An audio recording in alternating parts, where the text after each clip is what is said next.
ចាសួស្តីបងប្អូនទាំងអស់គ្នាបងប្អូនមកមើលរបៀបនេះខ្ញុំស្លកកោសាច់មាន់ទាំងអស់គ្នាណាបងប្អូនចាបន្លែមានដូចជាបន្លែខៀវមានលបាសនិងលកម្រុំចានិងមានលពើមានអីសមុខចឹងណាបងប្អូនចាមកបងប្អូនមើលរបៀបនេះខ្ញុំស្លទាំងអស់គ្នាចាជាដំបូងនេះខ្ញុំឆាប្រហុកសិនណាបងប្អូនចាឆាប្រហុកឲ្យរៀងឈ្ងុយបន្តិចបន្នឹងខ្ញុំចាក់គ្រឿងណាបងប្អូនចាឥ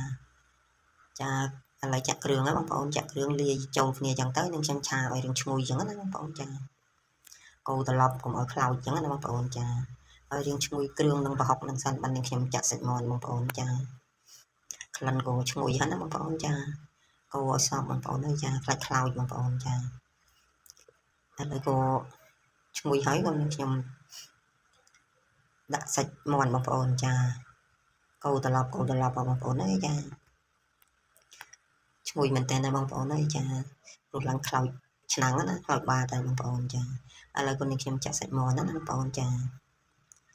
ចាក់សាច់មាន់នឹងក៏នឹងខ្ញុំកូរសាច់មាន់នឹងឲ្យរៀងដាច់ទឹកហ្នឹងបងប្អូនចាឲ្យរៀងដាច់ទឹកនឹងខ្ញុំចាក់ទឹកបន្ថែមបងប្អូនចាបង្ងាស់ឲ្យចូលជាតិគ្នាអញ្ចឹងណាបងប្អូនចាឥឡូវក៏នឹងខ្ញុំចាក់ទឹកបន្តិចបងប្អូនចាបង្ងាស់ឲ្យចូលជាតិគ្នាបងប្អូនចាឥឡូវអូខេហើយក៏នឹងខ្ញុំចាក់ទឹកចាក់ប៊ីចេងស្ករទឹកត្រីចា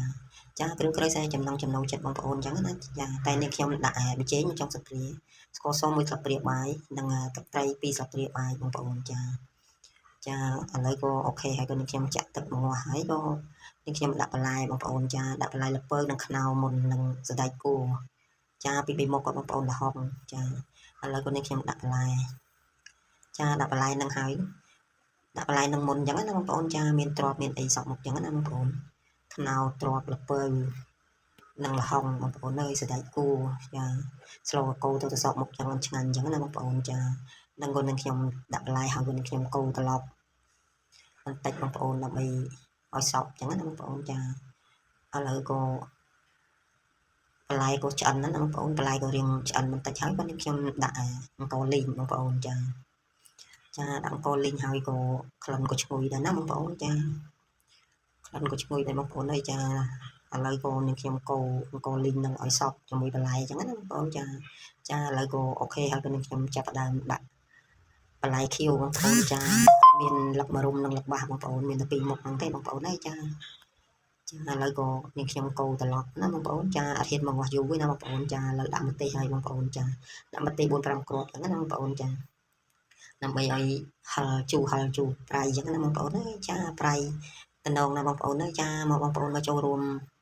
ជាមួយនឹងខ្ញុំទាំងអស់គ្នាណាបងប្អូនចាស្លកកូរសាច់មាន់បងប្អូនក្តៅហុយជាតិណាបងប្អូនអើយជាតិមហាជាតិបងប្អូនឈ្ងុយក៏ឈ្ងុយជាតិក៏ជាតិដែរណាបងប្អូនចាមកចូលរួមទាំងអស់គ្នាបងប្អូនចាតំណងមកបងប្អូនអើយចាអត់ហ៊ានមកងាស់យូរទេបងប្អូនខ្លាចផុយបន្លែអញ្ចឹងណាបងប្អូនចាមកបងប្អូនមកចូល